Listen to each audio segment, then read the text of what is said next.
Assalamualaikum warahmatullahi wabarakatuh. Balik lagi di channel Agung Ataya. Ya, kali ini gua ingin bincang-bincang santai dengan teman gua. Backgroundnya seorang nakes. Nih, Mas Gilang. Mas Gilang. Apa kabar Mas Gilang, sehat? Alhamdulillah. Alhamdulillah. Jadi gimana nih Mas Gilang? Kan ya Mulai dari mana nih Mas? Kita udah ketahui semuanya kan, pandemi corona ini udah hampir 1 tahun ya. Lebih mungkin Mas ya. Iya kan, udah di Indonesia ya. Iya, udah 1 tahun, udah setahun lebih lah gitu, dan kehidupan itu berubah semuanya gitu kan. Setelah ini datang, dari adanya api datang ya. Dari adanya musuh tak berwujud ini, akhirnya peradaban dunia itu udah berubah rasanya gitu kan. Bener-bener berubah Mas. Dan dari yang kita bisa bebas kemana aja, terus sekarang kita dibatasi, harus punya syarat dan sebagainya. Tapi menurut Mas nih, COVID-19 itu sebenarnya virusnya bahaya tuh nggak sih? Ya kalau dari pandangan saya nih Mas, ya mungkin kalau saya nakes ini sih saya bilang ya memang saya bilang bahaya, ya bahaya. Karena kenapa saya bilang bahaya? Bukti yang nyata kan sudah ada, bukan hanya di Indonesia, bahkan di dunia. Bahkan ini sebagai pandemi yang mungkin saya bilang ini tahun yang luar biasa Mas ya, untuk masalah COVID ini. Jadi peningkatan yang terpapar, yang meninggal itu sudah bukti nyata saya bilang kan. Berarti artinya COVID ini memang ada gitu kan? Iya memang ada. Kan banyak di luaran, banyak di luaran konspirasi dan sebagainya. Ya itu beda pandangannya Mas kali itu. Itu kan ada COVID dan sebagainya. Nah, tapi kan kenyataan yang ada ini kan di lapangan bahwa ini udah jadi pandemi internasional dunia ya kan, dan kenyataannya ada yang terpapar COVID dan juga ada yang mengakibatkan meninggal dunia. Di COVID kalau nggak salah udah hampir 1 jutaan di seluruh dunia nih ya. Iya kan, di seluruh dunia itu udah hampir 1 jutaan orang meninggal. Tapi kalau dari sepengetahuan Mas Gilang, sebenarnya gejala-gejala seperti apa sih yang kira-kira menunjukkan bahwa orang ini terpapar COVID? Kalau gejala sih Mas ya, ini kan kalau saya bilang sih dari awal munculnya COVID, gejalanya tiba-tiba seperti ini, terus sekarang beralih lagi ke gejala gini. Kayak saya bilang, ini gejalanya mungkin ke yang spesifik aja Mas ya, lebih ke ya mungkin dia lebih demam, tadi 38 lebih atau kan 37 lebih ya. Suhu badan jelas suhu badan ya. Setelah itu lebih ke mana lagi ya, kayak gejala-gejala memang ngarahnya kayak yang tadi dia pernah nggak sih yang terpapar dengan orang yang pernah terkena kontak. Nah, makanya kan ada juga yang orang bilang, Mas saya demam tinggi, saya COVID nggak ini? Ya tunggu, makanya saya bilang tadi ada yang namanya kita identifikasi lah mungkin ya Mas, atau kita bilang tanya dulu dari mana Pak, atau pernah Bapak berpergian jauh tadi. Terus setelah itu ini kan mulai ada lagi ya Mas yang COVID mulai ada bilang tanpa gejala. Nah itu kan saya bilang, makanya saya bilang tadi tanpa gejala sekarang bisa jadi COVID nih. Nah itu kan di awal-awal kan memang lagi waktu rame-ramenya COVID. Ada gejalanya ya? Iya, katanya ya semacam batuk, flu. Sesak. Akhirnya naik ke demam. Terus tahu-tahu gejalanya hilang rasa katanya. Pengecap rasa itu hilang. Terus penciuman hilang. Itu juga. Bener. Akhirnya kesini lagi ada namanya tanpa gejala. Nah itu yang kadang bingungnya, mengidentifikasi orang tanpa gejala itu sebagai COVID itu dari mana? Itu kita nggak bisa ini Mas ya, nggak bisa menggambarkan orang ini kena COVID nih gitu kan. Walaupun kalau kasat mata kan, secara penglihatan kan dia masih segar bugar, masih biasa, pengecapan juga masih ada, flu enggak, demam enggak, penciuman juga ada. Tapi kenyataannya dia itu ada COVID gitu. Ya. Makanya itu tadi mungkin Mas, saya bilang tadi kan kita lebih ke tanya dia pernah kemana, dia pernah kontak kemana, lebih ke situ sih Mas. Kan kita bilang nih, saya ini nggak ada gejala, terus ternyata saya cek, positif saya. Terus ditelusuri, emang kemarin dari mana? Saya kemarin megang pasien itu. Nah, kan lebih gitu.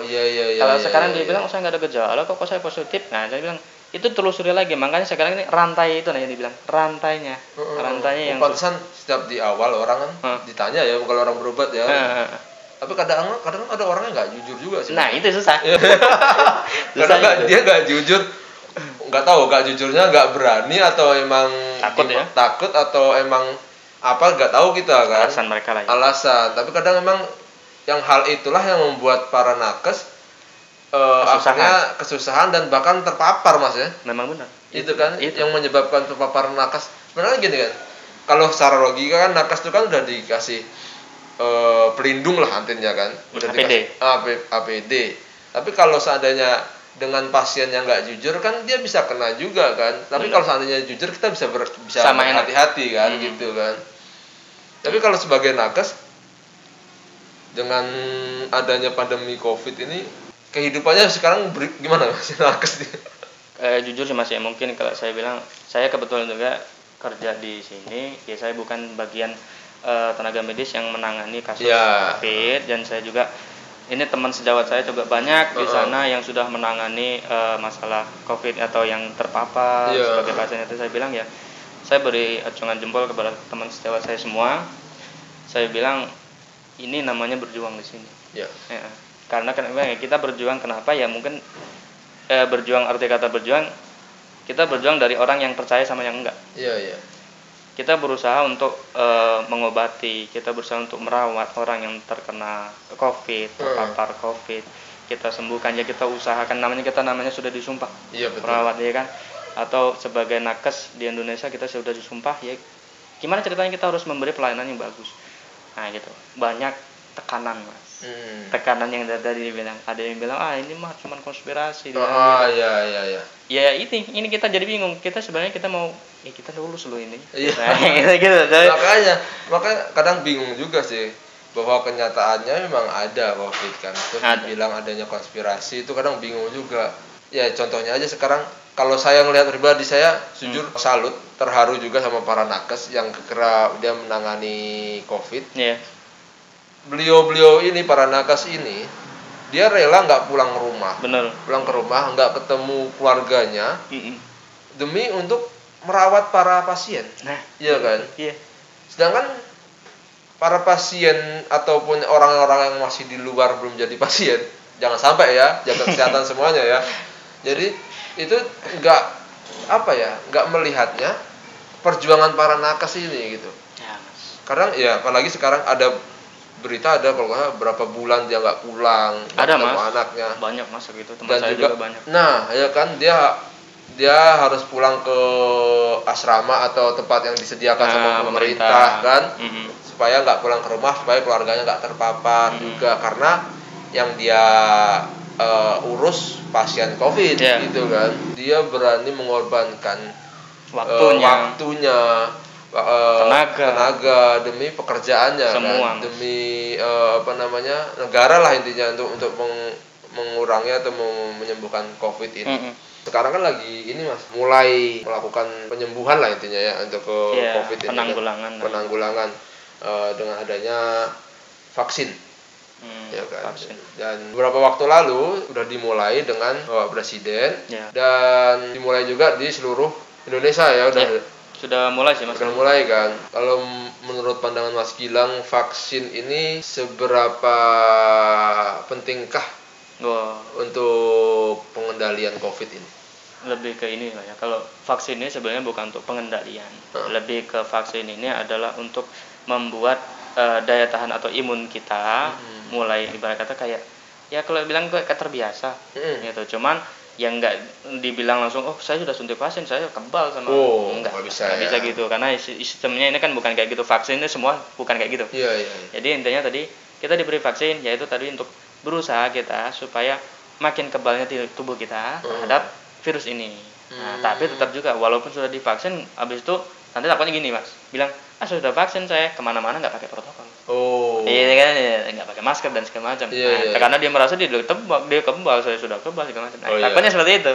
Karena kalau saya bilang ya ini perlu, penting. Gitu. Vaksin ini perlu dan penting. Saya bilang kenapa?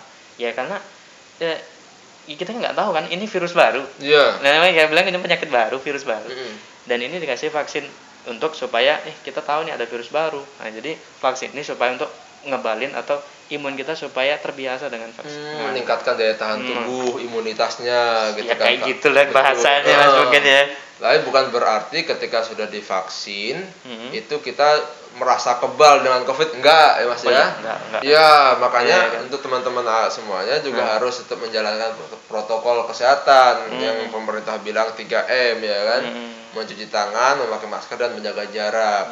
Kalau menurut Mas Gilang nih, sebenarnya siapa aja nih yang ya kita tahu dari pemerintah bahwa pemberian vaksin ini kan untuk periode pertama atau tahap pertama ini kan dikhususkan untuk para tenaga kesehatan dan orang-orang yang kira-kira memiliki mobilitas tinggi untuk berinteraksi sama orang, ya kan, semacam nakes sudah pasti kan, kepolisian, guru kalau nggak salah ya, pejabat-pejabat pemerintahan ASN dan sebagainya, itu yang diprioritas untuk pertama kali di tahap pertama, gitu kan. Pemberian vaksin sendiri sebenarnya kriteria itu kriteria siapa gitu, yang membutuhkan gitu, atau yang harus disuntikan. Iya. Kalau ini pendapat saya sendiri sih Mas ya.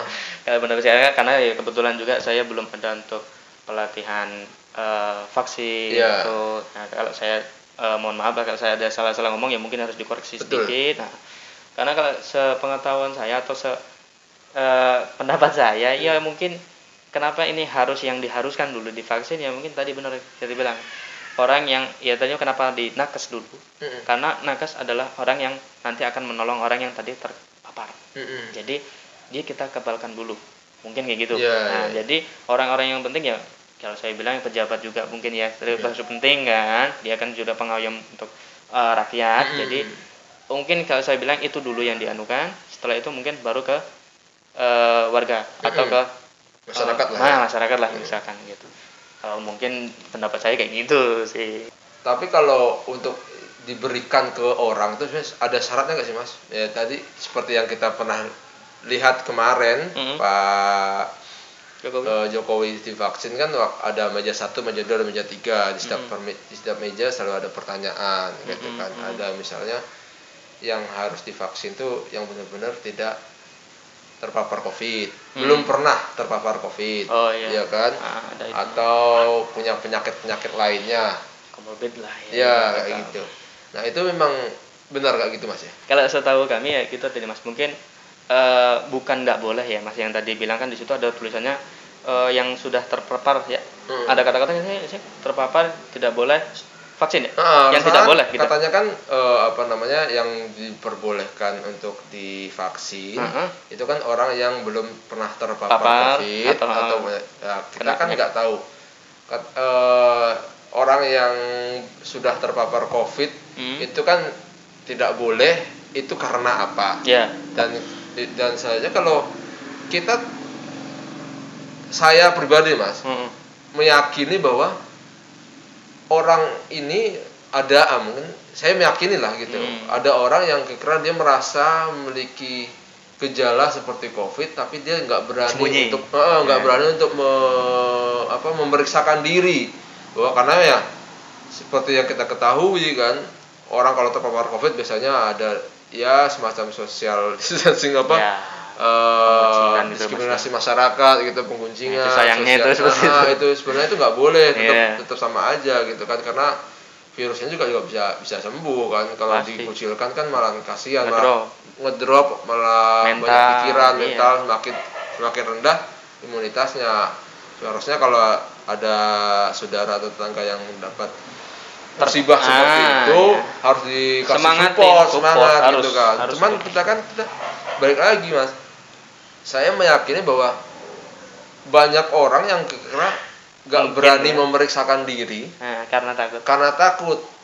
Itu bagi orang yang punya gejala Mas ya.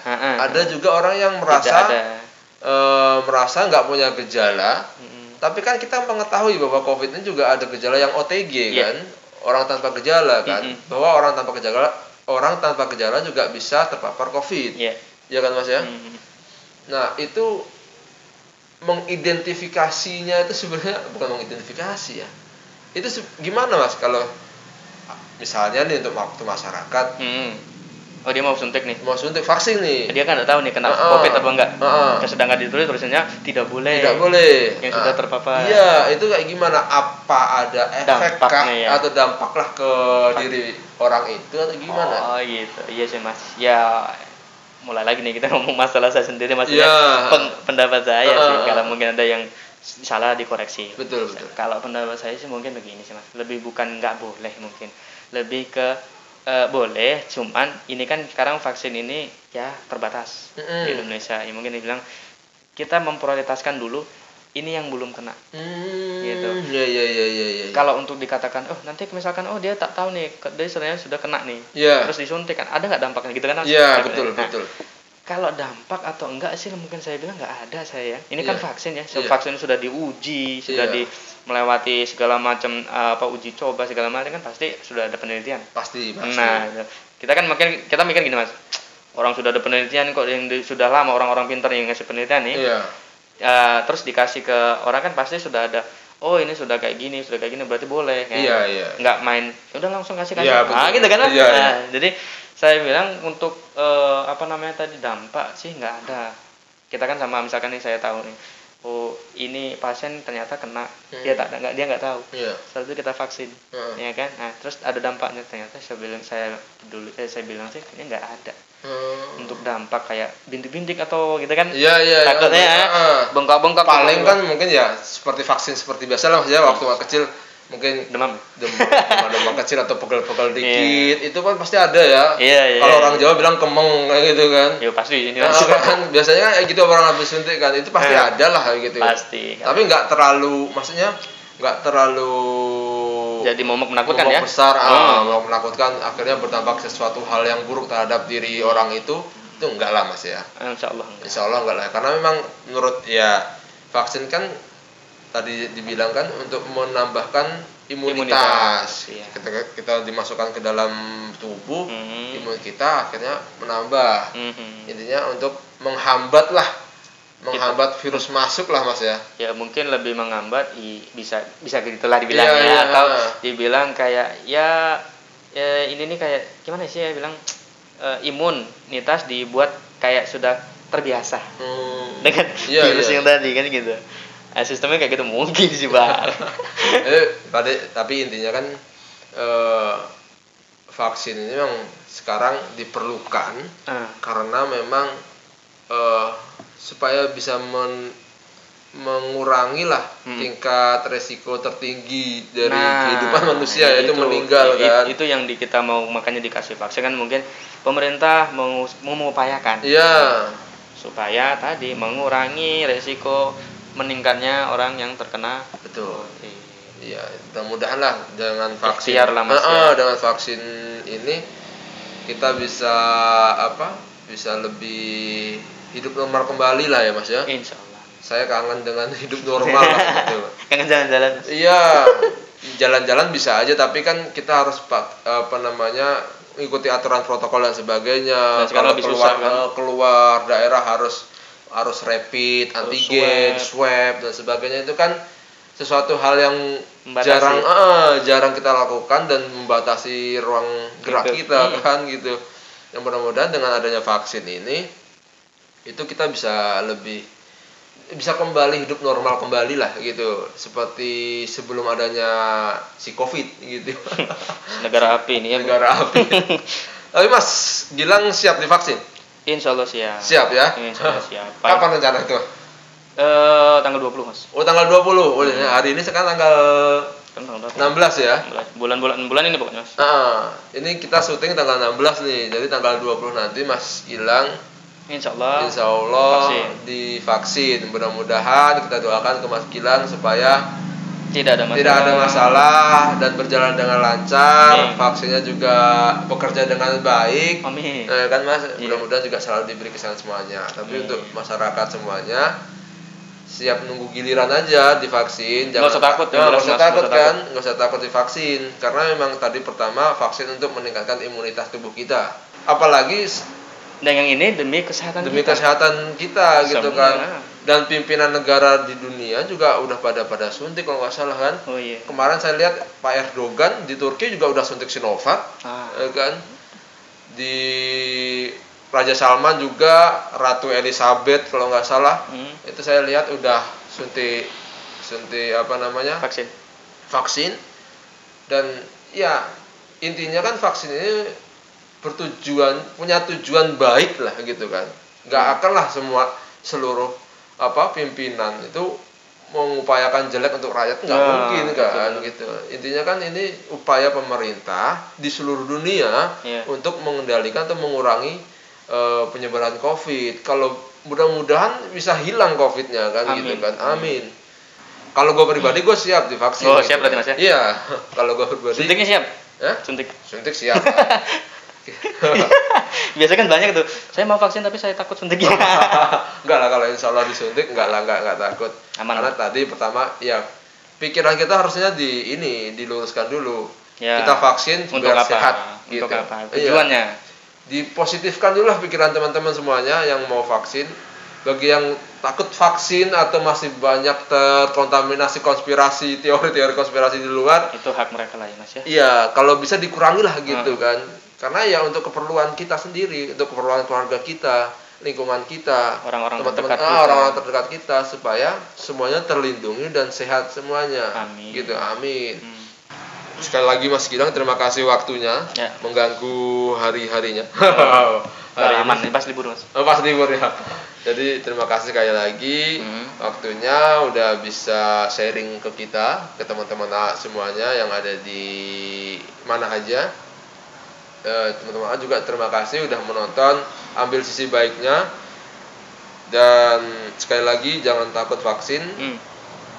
Tetap juga dukung channel Agung Ataya. Harus di subscribe, di share video ini supaya banyak orang yang nonton dan tahu bahwa vaksin ini aman untuk kita semuanya. Terima kasih sekali lagi. Wassalamualaikum warahmatullahi wabarakatuh. Bye bye. Terima kasih Mas. Aman.